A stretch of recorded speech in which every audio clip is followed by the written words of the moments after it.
Hello, everyone. I'm glad to see you again. Today, we'll mainly talk about present education in China. The key points we'll deal with are as follows. Basic education, senior middle school and secondary vocational school, higher education, international exchange and cooperation. First of all, let's share the following famous sayings. First one, education has for its object the formation of character by Herbert Spencer. Second one, education is the chief defense of nations by Edmund Burke. Third one, education is the transmission of civilization by Will Durant. Now, let's get right to the point. Since 1949, when the People's Republic of China was founded, education has been placed high on its agenda. The government has been emphasizing the policy of protecting the educational rights of its population. Now the first part, basic education. Basic education encompasses preschool education, primary school education, middle school education. There are two main forms of preschool education. Nurseries. Nurseries provide care for babies under the age of 3. There are day nurseries as well as boarding nurseries. Kindergartens. Kindergartens enroll children from age 3 to 6. Game playing forms the main part of their educational activities. 9-year compulsory education. The law of compulsory education came into effect on July 1, 1976, requiring each child to have 9 years of formal education, which composed of 2 parts, 6 years in primary school and 3 years in junior middle school. After junior middle school, students should choose between vocational school and a general education in senior middle school. If they choose the latter one, they must take the senior middle school entrance examination or 中考.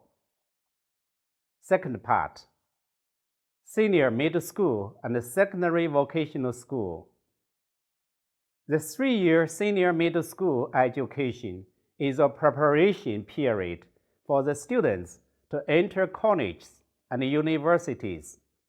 At the end of the first academic year, students must make a choice between liberal arts and science so that they can concentrate on respective subjects in preparation for the National College Entrance Examination, known as 高考 in Chinese.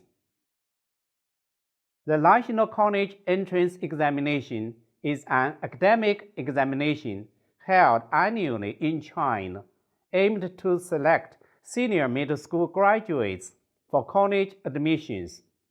Each year, on June 7th, 8th, and 9th, senior middle school graduates across the country take the examination simultaneously.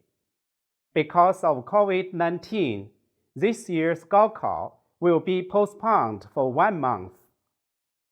Secondary vocational education is an alternative to senior middle school. Its objective is to prepare students for the lines of production, services, technical services, management, etc.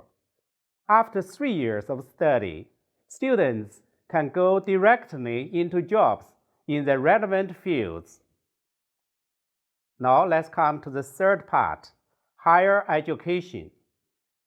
In the Han Dynasty, the government established Taoist as the highest educational institute to cultivate senior scholars to help administer national affairs. Since the Sui Dynasty, the Institute for Higher Education was called 国子监 Today, more than 2,000 universities and colleges in China offer 4- or 5-year programs. Students who have earned a bachelor's degree may apply for the programs of a master's degree and then the programs for a doctor's degree. In institutes of higher learning in China, departments or schools are the basic teaching units, offering a variety of specialties. College students also have a wide choice of extracurricular activities, and every institution of higher learning has student associations practicing self-management, self-education, and self-service. In the year 1997 saw the launch of Project 211 with the aim to establish about 100 key universities with key research projects poised to meet challenges in the 21st century. Project 985, which was launched in 1998 with the aim of building world-class universities in China, is another project to promote the development of the Chinese higher educational system. By 2008, 39 universities had been sponsored. Now let's come to the fourth part, international communication and cooperation.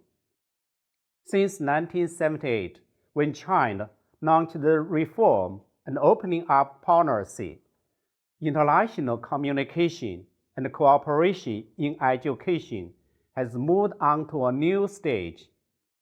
Now, going abroad to study is more and more popular among younger students.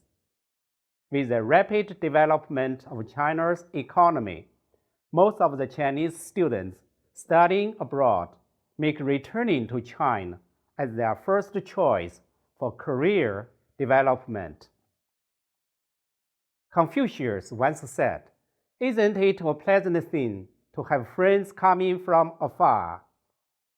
As an important component of international exchange and cooperation, education for international students is vital to China.